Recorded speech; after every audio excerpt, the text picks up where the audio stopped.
నమస్తే, welcome to ఏజే TV news bulletin. మందికి headline.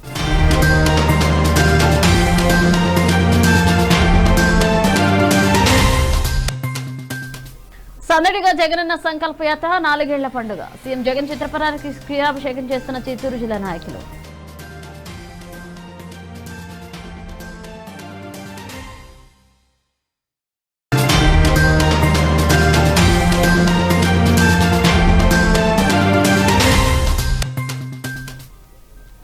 Tirumala శ్రీవారిని దర్శించుకున్న పలువురు ప్రముఖులు, ఆలయ అర్చకులు వీరికి ఆశీర్వదించి తీర్థ ప్రసాదాలు అందచేత.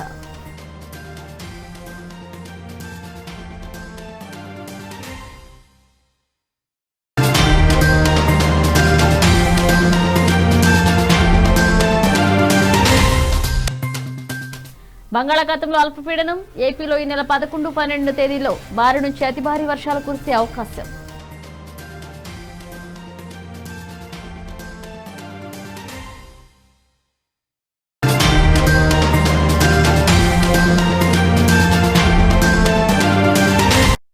రాష్ట్రంలో ఏ ఎన్నికలు జరిగినా వార్ వన్ సైడ్ గా సీఎం జగన్ కు విజయాన్ని అందిస్తున్నారు. ఆనాడు సీఎం జగన్ పడిన కష్టానికి ప్రతిఫలంగా ఈ రోజు 151 మంది ఎమ్మెల్యేలను గెలిపించి ప్రజలను జగన్ వైపు నిలబడ్డారు. ఈ దేశంలో ఏ ముఖ్యమంత్రి కూడా ఇన్ని వేల కిలోమీటర్ల పాదయాత్ర చేసి ప్రజల కష్టాలను తెలుసుకుని వాగ్దానాలు చేసి ఇచ్చిన మాటకు కట్టుబడిన దాఖలాలు లేవు. ఇచ్చిన మాటకు కట్టుబడి తండ్రికి తగ్గ తనయుడిగా అన్ని ప్రాంతాల వారికి సంక్షేమ పథకాలతో వారి జీవితాల్లో వెలుగులు నింపిన ఘనత సీఎం జగన్ కే దక్కుతుందని ఎమ్మెల్యే ఆర్కే రోజా అన్నారు. టెక్కల్లో సీఎం వైఎస్ జగన్ పాదయాత్ర 4 సంవత్సరాలు పూర్తయిన సందర్భంగా నియోజకవర్గంలో ఎమ్మెల్సీ దువ్వాడ శ్రీనివాస్ స్థానిక వైఎస్ఆర్ జంక్షన్ వద్ద వైఎస్ రాజశేఖర రెడ్డి విగ్రహానికి పూలమాలలు వేసి కేక్ కట్ చేసి పాదయాత్రను ప్రారంభించారు.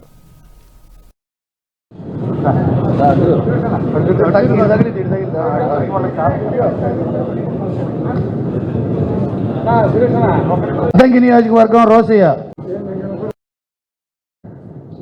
ఏదైనా ఒక ఆలోచన చేసినా వెనక్కి తిరిగే ప్రసక్తి లేదు. ఇచ్చిన మాట నిలబెట్టుకోవడం కోసం ఎంత దూరమైన పోరాటం చేయగలిగినటువంటి దమ్ము, ధైర్యం, పట్టిమ ఉన్నటువంటి నాయకుడిగా ఈరోజు జగన్మోహన్ రెడ్డి గారు రాష్ట్ర ప్రజలందరినీ వేణువుల్లా కొనియాడుతున్నటువంటి పరిస్థితి మనం చూసాం. ఈ యొక్క నవరత్నాలు ఏవైతే మనం ఈరోజు రాష్ట్ర ప్రజలందరూ కులాలకు అతీతంగా, మతాలకు అతీతంగా, ప్రాంతాలకు అతీతంగా అనుభవిస్తున్నారో దాని ఒక బీజం ఈ యొక్క ప్రజా సంకల్ప యాత్రలో పడిందనే సంగతి మనందరికీ తెలిసిన విషయం. ఆ రోజు ఆ యొక్క సుదీర్ఘ పాదయాత్రలో ఆ సమస్యలన్నింటినీ క్రోడీకరించుకొని ఆ యొక్క సమస్యల బాధల యొక్క ఒక సొల్యూషన్, దాని యొక్క పర్యవసానం, దాని యొక్క రిజల్టే ఈరోజు ఈ యొక్క నవరత్నాలు ఒక సంక్షేమ కార్యక్రమాలనే సంగతి కూడా మనమందరం మరొకసారి గుర్తుంచుకోవాల్సినటువంటి అవసరం ఉంది. అందుకే ఈ యొక్క పథకాలు అంత చక్కగా అమలు అవుతున్నాయి. ఎందుకంటే నేరుగా వాళ్ళ కష్టాలు తీర్చే విధంగా ఈ యొక్క పథకాలు రూపకల్పన చేయడం జరిగింది. ఆ రోజు ఆ యొక్క మేనిఫెస్టో డ్రాఫ్టింగ్ కమిటీలో చైర్మన్గా పెద్దలు గౌరవనీయ శ్రీ ఉమారెడ్డి వెంకటేశ్వర గారు, నేను కూడా ఆ మేనిఫెస్టో డ్రాఫ్టింగ్ కమిటీలో సభ్యులుగా ఉన్నాం. ఆ రోజు మేమంతా చాలా ఒక 50 పేజీల ఆ యొక్క డ్రాఫ్టింగ్ తయారు చేసుకుని వెళ్ళినప్పుడు, ఎందుకంటే అంతకుముందు తెలుగుదేశం పార్టీ వాళ్ళు 500 హామీలు ఇచ్చి ఏ విధంగా మాట తప్పారో మనం చూసిన పరిస్థితుల్లో ఒక 50 పేజీలు చేయాలని చెప్పి తయారు చేసుకున్నప్పుడు ముఖ్యమంత్రి గారు ఆ రోజు మమ్మల్ని పిలిచి ఒకటి మాట అన్నారు. ఈ యొక్క మేనిఫెస్టో అనేది ఒక పవిత్రమైన ఒక డాక్యుమెంట్, ఇది ఒక బైబిల్గా, ఒక ఖురాన్గా, ఒక గీతగా అంత పవిత్రంగా దీన్ని మనం అమలు చేయాల్సినటువంటి బాధ్యత మన మీద ఉంది. కాబట్టి 2 పేజీల్లో పెద్దలు ఉమారెడ్డి గారు చెప్పినట్టు 2 పేజీల్లో దీన్ని తయారు చేయాలని చెప్పి ఆ పథకాలు ఏవైతే ప్రజల కష్టాలకు ఒక సొల్యూషన్ అది ఆయన ఆలోచన చేసుకున్నారో అది కేవలం ముఖ్యమంత్రి గారి ఆలోచన విధానం, ఆయన యొక్క భావజాలంలో ఒక సమూహాలమే ఆ యొక్క నవరత్నాల మేనిఫెస్టో అని చెప్పి కూడా మీ అందరికీ మరొకసారి మనవి చేసుకుంటూ ఈరోజు ఆయన యొక్క సంకల్పం ఏ విధంగా ముందుకు తీసుకోవాలనే దానికి మనం అందరం మరొకసారి పునరంకితం కావాల్సినటువంటి అవసరం ఉందని చెప్పి కూడా మరొకసారి అందరికీ తెలియజేసుకుంటూ ఆ ప్రజా సంకల్ప యాత్ర బహుశా ఈ దేశ రాజకీయ చరిత్రలో సువర్ణాక్షరాలతో లిఖించదగ్గ ఒక ఘట్టం అది. బహుశా ఎవరు కూడా దీన్ని దాటిపోయే ప్రసక్తి ఉండదు. ఇది ఆ రోజు రాజశేఖర రెడ్డి గారు చేసినటువంటి పాదయాత్ర దానికి ఈరోజు ఒక అడుగు వారు వేస్తే ఈరోజు నేను 2 అడుగులు వేస్తానని చెప్పినటువంటి ఆ యొక్క ఆలోచన విధానం 1648 కిలోమీటర్లు మరి అది ఆ రోజు రాజశేఖర రెడ్డి గారు చేసి మరి జగన్మోహన్ రెడ్డి గారు 3648 కిలోమీటర్లు చేసిన మరి ఆ యొక్క ఘట్టం నిజంగా మరపురానిది, మరువలేనిది. ఈ రాష్ట్ర రాజకీయాలు ఉన్నంత వరకు అది ఈ రాష్ట్ర ప్రజల్లో చరిత్రలో ఎప్పటికీ కూడా ఉండిపోతుందని చెప్పి కూడా మరొకసారి తెలియజేసుకుంటూ అందరం కూడా మరొకసారి ఆయన సంకల్పానికి, ఆయన చేసినటువంటి ఆ యొక్క ఆలోచనకు, భావజాలానికి పునరంకితం అవుతూ ప్రజాసేవలో మనం ముందుకు పోవాలి. ఆయన అడుగు వేసుకుంటూ మరి ఆయన అనుకరిస్తూ రాబోయే రోజుల్లో మరి మౌల్వి గారు చెప్పినట్టు 3 దశాబ్దాలు అంటే 30 సంవత్సరాలు ముఖ్యమంత్రిగా మరి ఈరోజు ముఖ్యమంత్రిగా ఆయన ఉంటారని మరి వారు దీవించిన పరిస్థితుల్లో వారి అడుగుజాడల్లో మనం నడవాలని చెప్పి కూడా తెలియజేసుకుంటూ సెలవు. రాజ్యసభ సభ్యులు పెద్దలు కృష్ణా గుంటూరు జిల్లాల party regional coordinator Mopidevi Ramanarao గారిని మాట్లాడాల్సిన పెద్దలందరికీ నమస్కారం. చాలా శుభపరిణామం. రాష్ట్ర ముఖ్యమంత్రి శ్రీ వైఎస్ జగన్మోహన్ రెడ్డి గారు ఆనాడు చేపట్టినటువంటి ప్రజా సంకల్ప యాత్ర 4 సంవత్సరాలు పూర్తవుతున్న సందర్భం. భారతదేశ రాజకీయ చరిత్రలో ఉక్కు మనిషిగా సర్దార్ వల్లభాయ్ పటేల్ గారిని కొనియాడతారు. కానీ ఈ జనరేషన్లో మరి ముఖ్యంగా ఆంధ్ర రాష్ట్ర ముఖ్యమంత్రికి ఉక్కు మనిషిగా గుర్తింపు తెచ్చుకున్నటువంటి వ్యక్తి ఎవరైనా, అరుదైన వ్యక్తి ఎవరైనా ఉన్నారంటే ఈనాటి ఆంధ్ర రాష్ట్ర ముఖ్యమంత్రి శ్రీ వైఎస్ జగన్మోహన్ రెడ్డి గారు. దానికి కారణం జగన్మోహన్ రెడ్డి గారి యొక్క రాజకీయ ప్రస్థానం ప్రారంభం నుంచి వారు చేపట్టినటువంటి ఓదార్పు యాత్ర కానివ్వండి, పాదయాత్ర కానివ్వండి, ముఖ్యమంత్రిగా బాధ్యత చేపట్టడం కానివ్వండి, ముఖ్యమంత్రి అయిన తర్వాత వారు చేపట్టినటువంటి సంక్షేమ కార్యక్రమాలలో అమలు జరుగుతున్న తీరుతెన్నులు కానివ్వండి, ఇవన్నీ కూడా ప్రతి అంశం కూడా ఒక సంచలనమే. ఈ సంచలనాలకు మారు పేరు ఎవరంటే ఆంధ్ర రాష్ట్ర ముఖ్యమంత్రి శ్రీ వైఎస్ జగన్మోహన్ రెడ్డి గారు. మరి ఆనాడు ఒక బాధ్యత కలిగినటువంటి ప్రతిపక్ష నేతగా ప్రజల యొక్క సమస్యలు తెలుసుకోవాలనే ఆలోచనతోటి వారు ప్రారంభించినటువంటి ప్రజా సంకల్ప యాత్ర అనేక రకాలైనటువంటి పెను మార్పులకు శ్రీకారం చుట్టినటువంటి పరిస్థితులు ఉన్నాయి.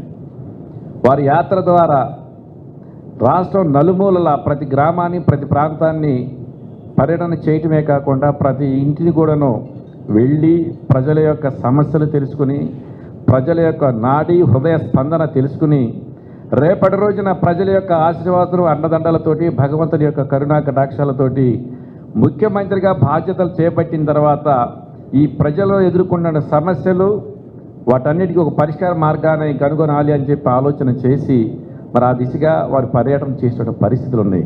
బహుశా భారతదేశ రాజకీయ చరిత్రలో ఇంతటి సుదీర్ఘమైన పాదయాత్ర చేసినటువంటి ఒక అరుదైన నాయకునిగా భారతదేశ రాజకీయ చరిత్రలోనే జగన్మోహన్ రెడ్డి గారు మిగిలిపోతారనే దాంట్లో ఎలాంటి సందేహం లేదు. మరి వారికి పాదయాత్రలో ఎదురైన అనుభవాలన్నిటిని కూడాను క్రోడీకరించి, రంగరించి ముఖ్యమంత్రిగా బాధ్యత చేపట్టే నాటి నుంచి నేటి వరకు కూడాను వారు చేపడుతున్నటువంటి ప్రతి ఒక్క సంక్షేమ కార్యక్రమం ఒక మైలురాయిగా నిలిచిపోతున్న పరిస్థితులు ఉన్నాయి.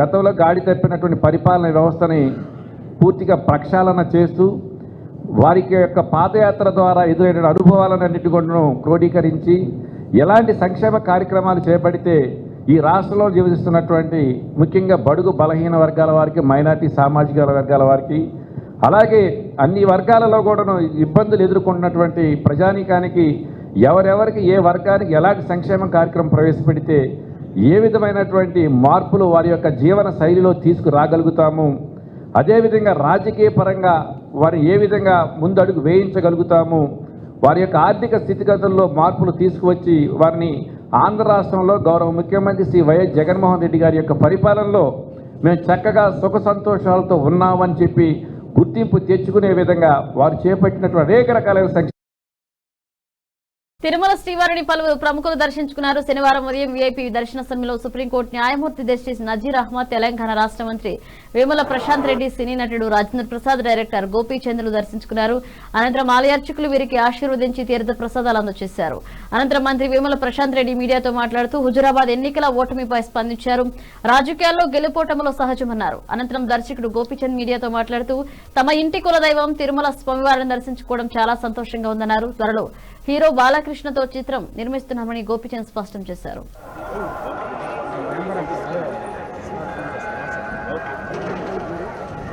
సార్ ఒక్క నిమిషం సార్.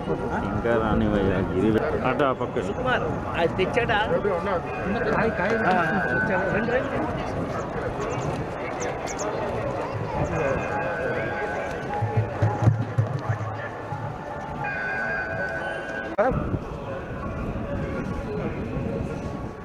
నెక్స్ట్ టైం వస్తా కదా, అప్పుడు చెప్తాను. పూజ అయిన తర్వాత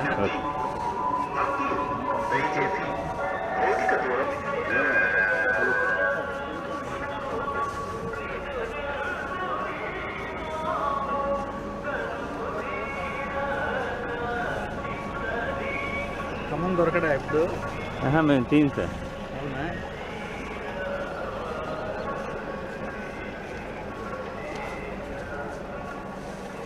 రీజన్ ఏంటి సార్ మామూలు ఇచ్చాను. త్వరలో బాలకృష్ణ గారి సినిమా స్టార్ట్ అవబోతుంది. దేశంలో ఈశాన్య రుతుపవనాలు చురుగ్గా కదులుతున్నాయి. ప్రస్తుతం అరేబియా సముద్రంలో అల్పపీడనం ఏర్పడగా ఈ నెల 9న బంగాళాఖాతంలో అల్పపీడనం ఏర్పడనుందని భారత వాతావరణ శాఖ వెల్లడించింది. ప్రస్తుతం ఆగ్నేయ బంగాళాఖాతంలో ఉపరితల ఆవర్తనం కొనసాగుతుందని ఈ నెల 9 నాటికి అది అల్పపీడనంగా మారనుందని వివరించింది. క్రమేపీ అది బలపడి వాయువ్య దిశగా పయనిస్తుందని, దీని ప్రభావంతో ఉత్తర తమిళనాడులోను దక్షిణ కోస్తాంధ్రలోనూ విస్తారంగా వర్షాలు కురుస్తాయని ఐఎండీ తెలిపింది. ఈ నెల 11, 12 తేదీలో దక్షిణ కోస్తాలో కొన్ని చోట్ల భారీ నుంచి అతి భారీ వర్షాలు కురుస్తాయని వెల్లడించింది. ఈ నెల 9, 10వ తేదీలో తమిళనాడులోని 10, 11, 12 తేదీలో దక్షిణ కోస్తా ఆంధ్రలోనూ సముద్రం అల్లకల్లోలంగా ఉంటుందని, మత్స్యకారులు వేటకు వెళ్లరాదని హెచ్చరించింది. తెలంగాణ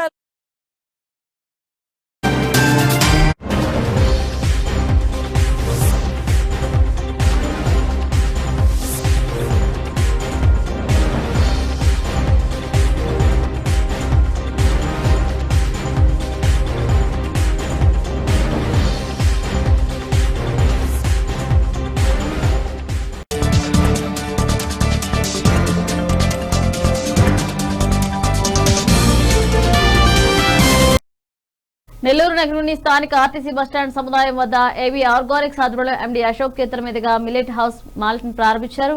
సందర్భంగా అశోక్ మాట్లాడుతూ సిరిధాన్యాల ఉపయోగాలు, వాటి యొక్క విశిష్టతలు తెలియజేశారు. ఈ సందర్భంగా ఆర్టీసీ కార్మికులకు పాదాచారులు ఉచితంగా మాల్ట్ అందజేశారు. కార్యక్రమంలో సిహెచ్ మధుసూదన్ రావు, శివరామయ్య తదితరులు పాల్గొన్నారు.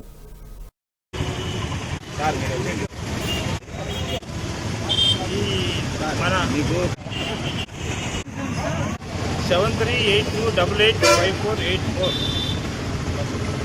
నంబర్కు కాల్ చేయండి. 7382885484 నంబర్కి కాల్ చేసి సమాచారాన్ని తెలుసుకోండి.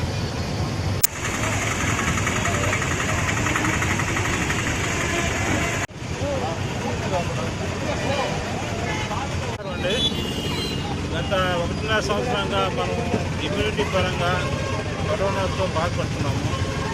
ప్రస్తుతము గత 30 సంవత్సరానికి ప్రముఖ శాస్త్రవేత్త కాదరవల్లి గారు సిరిధాన్యాలని వెలుగులో తెచ్చారు.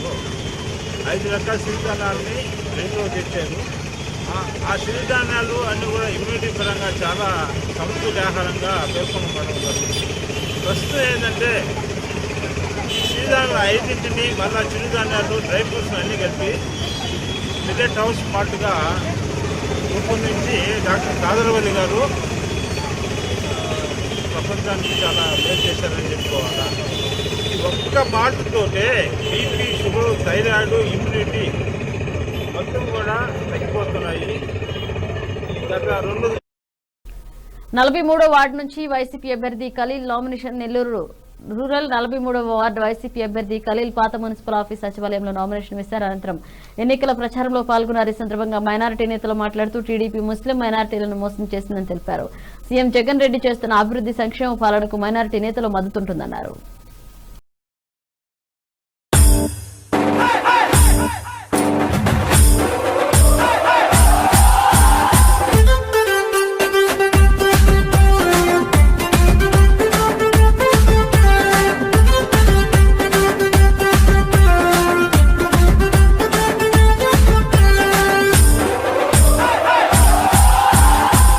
సీమ ముద్దు బిడ్డ మన జగనన్న, నీ వెంట జనం ప్రభంజనం చూడవే అన్నా.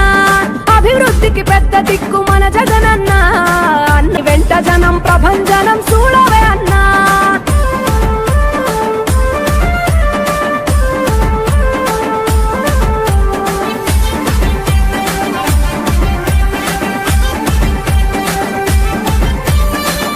జోరు చూస్తుంటే మా జగనన్న ప్రత్యర్థుల గుండెల దిర చూడవే అన్నా మట్టి మనుషుల బిడ్డ మా జగనన్న మంచితనం నీ అడ్డ మా జగనన్న మానవాళికి ఆదర్శం నీవేనన్నా ఆడబిడ్డలకు అన్నా మన జగనన్న అమ్మలకు ఆసరాయే మన జగనన్న అడిగింది ఇస్తడు మన జగనన్న రాయలసీమ ముత్తు బిడ్డ రాయలసీమ ముత్తు బిడ్డ రాయలసీమ ముత్తు బిడ్డ మన జగనన్న నీ వెంట జనం ప్రభంజనం చూడవే అన్నా నీ వెంట జనం వెలిగించుటయే ప్రథమ లక్ష్యం అన్నాడు మన జగనన్న పల్లె పట్టణాల అభివృద్ధి ప్రదాత మార్చగ కదిలాడు పేదల తలరాత రాయలసీమ ముత్తు బిడ్డ రాయలసీమ ముత్తు బిడ్డ రాయలసీమ ముత్తు బిడ్డ సైనికుడై కదిలాడు మన జగనన్న పల్లె మనసు గల్లోడు మన జగనన్న అతను వెళ్ళ సేవ గుణము గల్ల మన జగనన్న. మొహమ్మద్ ఖలీల్ అని కార్పొరేషన్ ఎన్నికల్లో నిలవడం జరుగుతుంది. ఆయనకి మద్దతుగా మేమందరూ మైనారిటీగా ఏకంగా అయ్యి మనం ఈరోజు సపోర్ట్ చేయడం జరుగుతూ ఉంది. అదేవిధంగా కుళ్ళు కుతంత్రాల పార్టీ ఏదైనా ఉందంటే అది ఒక తెలుగుదేశం పార్టీ తప్ప ఏ ఒక పార్టీ కాదు. 350 రూపాయలు రంజాన్ తోఫా బక్రీద్ తోఫా ఇచ్చేసి వెన్నుపోటు పుడిచిన పార్టీ ఏదైనా ఉందంటే అది ఒక చంద్రబాబు నాయుడు తెలుగుదేశం పార్టీది తప్ప ఏ ఒక పార్టీది కాదు. ఆయన ఒక మంత్రి పదవి కూడా మనకు ఇయ్యలేదు. ఆయన ఒక వార్డు మెంబర్ని కూడా డైరెక్టర్గా ఇయ్యలేదు. ఆయన ఒక స్టేట్ లెవెల్ డైరెక్టర్గా కూడా ఆయన ఇయ్యలేదు. ఒక కార్పొరేషన్ చైర్మన్గా కూడా ఆయన ఇయ్యలేదు. అటువంటి ధోకేబాజ్ పార్టీని మేము ముస్లిం అందరూ వ్యతిరేకిస్తూ ఈరోజు వైఎస్ జగన్మోహన్ రెడ్డి గారి ఆధ్వర్యంలో మేము నెల్లూరు జిల్లాలో జరిగే ప్రతి ఒక్క కార్పొరేషన్ ఎన్నికల్లో ముస్లిం సోదరులందరూ గెలిపించాలని కోరుకుంటూ అదేవిధంగా అత్యధిక మెజారిటీతో మన ఖలీల్ గారిని 43వ వార్డుని గెలిపించాలని కోరుకుంటూ సెలవు తీసుకున్నాం. వెంకటగిరి ఎస్సీబీ అధికారులపై వెంకటగిరి డక్కిరి బాలాయపల్లి మండలాల్లోని రైతులు రైతు సంఘాలు భవన నిర్మాణ యాజమానులు ఆధారిత కూలీలు ట్రాక్టర్ టిప్పర్ యాజమానులు ఇచ్చిన ఫిర్యాదుల మేరకు ఫిర్యాదులు స్వీకరించి స్పెషల్ ఎన్ఫోర్స్మెంట్ బ్యూరో డైరెక్టర్ ఏ రమేష్ రెడ్డి విచారణ జరిపారు. ఈ సందర్భంగా ఎమ్మెల్యే శ్రీ ఆనం మాట్లాడుతూ వైఎస్ జగన్మోహన్ రెడ్డి ప్రభుత్వం రైతులకు ప్రజలకు ఎటువంటి ఇబ్బంది కలగకుండా ప్రభుత్వం పనిచేస్తుందని తెలియజేశారు. ఎంత మరి రాయల్టీ సెస్ కట్టించుకోవాలనేది కూడా ఉంది. కానీ వీటన్నిటికీ అతీతులు అన్నట్టు కొందరు అధికారులు చేసేటువంటి ప్రయత్నం వల్ల ప్రభుత్వానికి నష్టం మరింత బలపడుతుంది. ఆ పొలం యొక్క నేల అని చెప్పి రైతులు వాడుకుంటారు. ఇవన్నీ కూడా కేసులు పెడతా ఉన్నారని చెప్పి ఆయన దృష్టికి తేవడం రైతులకి చాలా ఇబ్బందిగా ఉందని చెప్పి కూడా చెప్పడం జరిగింది. అలాగే 4వ పాయింట్ విషయంలో ఇటుకరాయి బట్టీలు మన ప్రాంతంలో ఇటుకరాయి బట్టీలు చేసేవారు. నెల్లూరు మూలస్థానేశ్వర స్వామి కార్తీక మాస ఉత్సవాలలో మంత్రి అనిల్ పాల్గొన్నారు. ఈ సందర్భంగా మంత్రి మాట్లాడుతూ జగన్మోహన్ రెడ్డి ప్రభుత్వం చేపట్టిన సంక్షేమ పథకాలు అభివృద్ధి కార్యక్రమాలు ఇప్పటి వరకు ఇతర ముఖ్యమంత్రులు ఎవరూ చేపట్టలేదన్నారు. నెల్లూరు బుచ్చిరెడ్డిపాలెం ఎన్నికల్లో వైఎస్ఆర్ కాంగ్రెస్ పార్టీ గెలుపొంది తీరుతుందని ధీమా వ్యక్తం చేశారు.